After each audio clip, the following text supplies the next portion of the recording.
It all started as a routine sweep of the night sky, just another scan by the Atlas telescope, combing the vastness for new objects.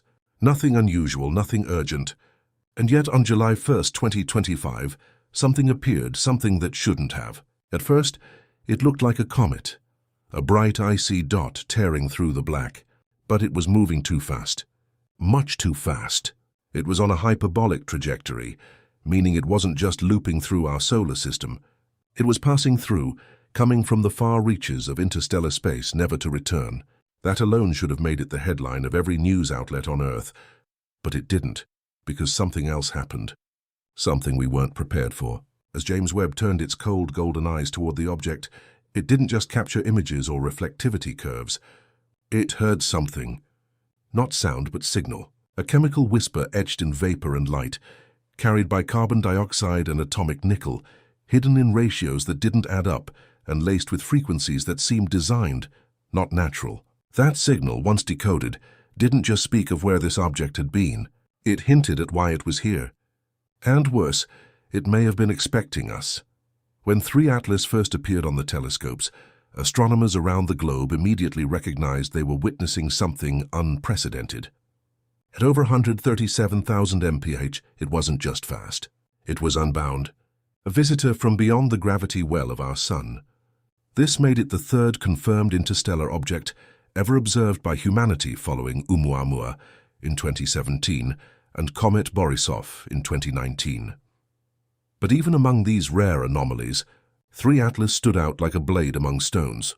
It wasn't tumbling erratically like Oumuamua, nor behaving like a typical icy comet like Borisov.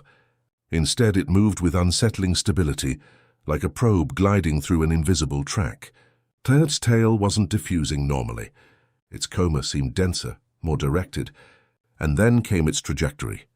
It didn't simply skim the outer planets. It cut through the inner solar system, charting a course that brought it dangerously close to Mars, Venus, and Jupiter.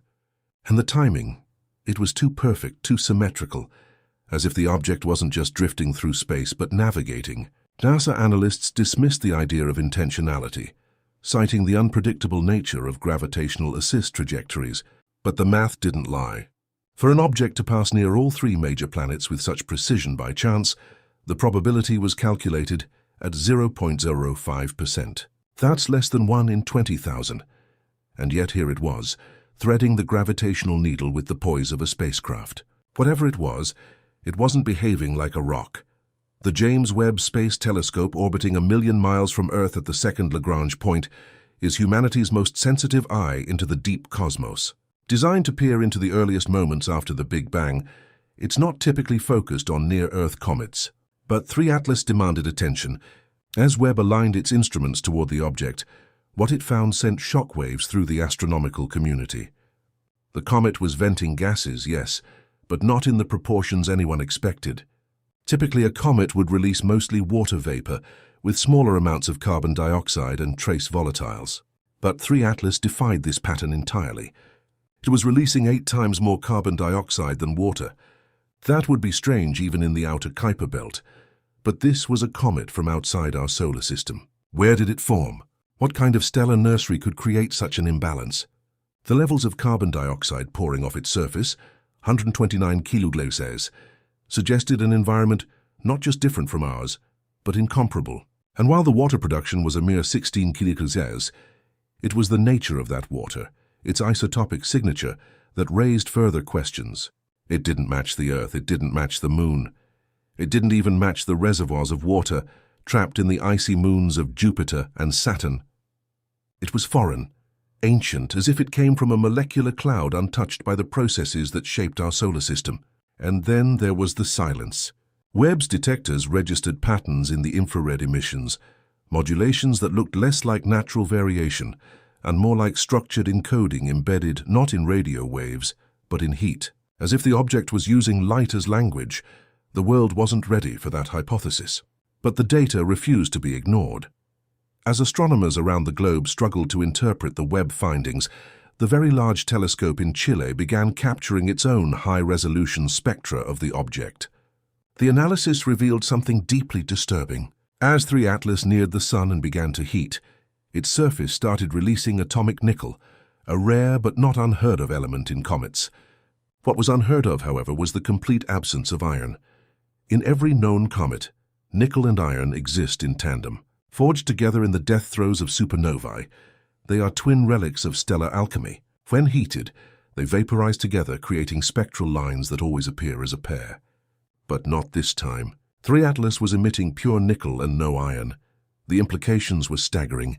Had the iron been somehow stripped away over billions of years of travel through interstellar space? Had it never been present to begin with, or was it bound inside some exotic molecular structure, impervious to sublimation? Even more puzzling was the sequence of the emissions. Nickel appeared before cyanide, another first. Traditionally, cyanide outgasses earlier in the heating process, but 3 Atlas reversed the timeline as if its structure followed a different thermal logic, one not governed by known physics. Suddenly, some astronomers began whispering about non-natural materials, metallic alloys, engineered lattices, even shielding. Were we looking at a comet, or at the burned-out shell of something else? Then came the moment that turned speculation into panic. Using data from both Webb and Earth-based instruments, a group of theoretical astrophysicists reconstructed the full spectral output of 3 Atlas during its perihelion, the closest point of its trajectory to the Sun. When they grafted the emission curves over time, they discovered something no one expected: harmonic intervals. The data wasn't random. It pulsed, repeated, shifted frequencies in precise mathematical ratios, the kind that you'd expect from a transmission, not a signal sent deliberately through radio waves, but a message encoded in heat, in chemistry, in light itself. One physicist described it as a thermochemical modulation array. Another, less formally, called it a comet that sings in code. And it wasn't broadcasting in all directions.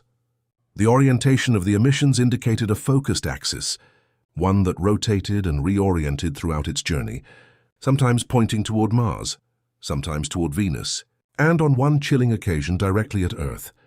The pulses matched no known cosmic source, no pulsar rhythm, no radioactive decay curve. They seemed to follow algorithms almost like encryption keys being handed off. When AI models were trained on the signal, they didn't classify it as noise. They classified it as language, but one not designed for us, not for biology. The modulation frequencies aligned more closely with quantum interference patterns than anything human brains could pass. As if the message was meant for machines, as if 3 Atlas hadn't just come to be seen. It had come to speak, but not to us. While physicists and astronomers struggled to decode the modulation embedded in the emissions of 3 Atlas, a completely unexpected anomaly began to surface. One that had nothing to do with telescopes or spectral analysis. Hospitals in several regions, including parts of Norway, Chile, and Australia, began reporting a sudden surge in neurological symptoms among patients with heightened electromagnetic sensitivity. These weren't mass psychogenic events. EEG scans showed real-time changes in brainwave patterns, particularly in the hippocampus and pineal gland, mirroring a distinct rhythmic pulse that, to the surprise of neurologists, matched the same harmonics emitted by 3 Atlas. Patients described vivid dreams, many of which included detailed repeating geometric patterns, circular glyphs with Fibonacci spirals, and fractal-like sequences embedded within. Some of these shapes matched the signal distribution patterns decoded from the Webb data, even though those visuals were never released to the public.